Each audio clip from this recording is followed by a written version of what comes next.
আমরা বলতে চাই না, আমরা বিশ্বাস করতে চাই, আমরা হুঁশিয়ারি দিতে চাই, আপনারা ভাড়া বাড়াবেন না।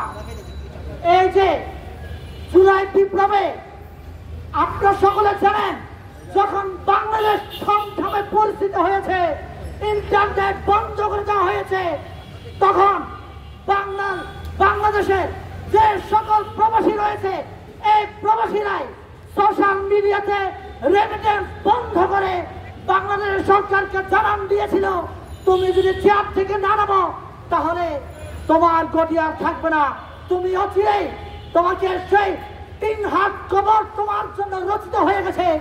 এই রচনার সূত্রপাত কিন্তু আমার প্রবাসী ভাইরা করেছিল। আজকে যে প্রবাসীরা বাংলাদেশ চালায়, যে প্রবাসীদের টাকায় আপনাদের বেতন হয়, যে প্রবাসীদের টাকায় আপনার বইয়ের শাড়ি কিনেন, সেই প্রবাসীদের গলায় টিপে ধরলেন কেন? আপনারা তো এসেছেন সাময়িক সময়ের জন্য, আপনাদের এই বুদ্ধিগুলো দেয় কে? যে আপনারা গরিব মানুষ মারার ব্যবস্থা করেছেন।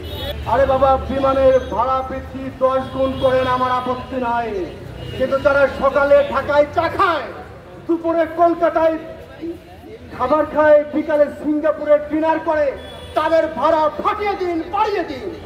কিন্তু এই দেশে যারা প্রবাসী কষ্টার্জিত টাকায় গরু বিক্রি করে, বইয়ের গয়না বিক্রি করে বিদেশে যায় টাকা উপার্জন করার জন্য, তারা নির্মাণ শ্রমিক হয়ে যায়, তারা পরিশ্রম করে, তাদের টিকিটের দাম বাড়ানোর আগে একটু খেয়াল করার দরকার ছিল। আপনার এখানে কি স্বার্থ যে আপনি প্রবাসীদের বিমান ভাড়াটা বাড়িয়ে দিলেন? বেসরকারি বিমানগুলো বাড়াবে, খুব ভালো কথা, ওরা বাংলাদেশের শত্রু, কিন্তু বাংলাদেশ বিমান যেটা, সেইটা কেন বাড়ালো ভাড়া? এই জবাবটা কেউ দিতে পারবে যে বাংলাদেশ বিমানের ভাড়া কার কার স্বার্থে বাড়ানো হলো? তার মানে ওই সিন্ডিকেটের টেবিলে বাংলাদেশ বিমানেরও প্রতিনিধি ছিল, যারা সিন্ডিকেটের স্বার্থ বাস্তবায়ন করার জন্য বিমান ভাড়াটা বাড়ালো।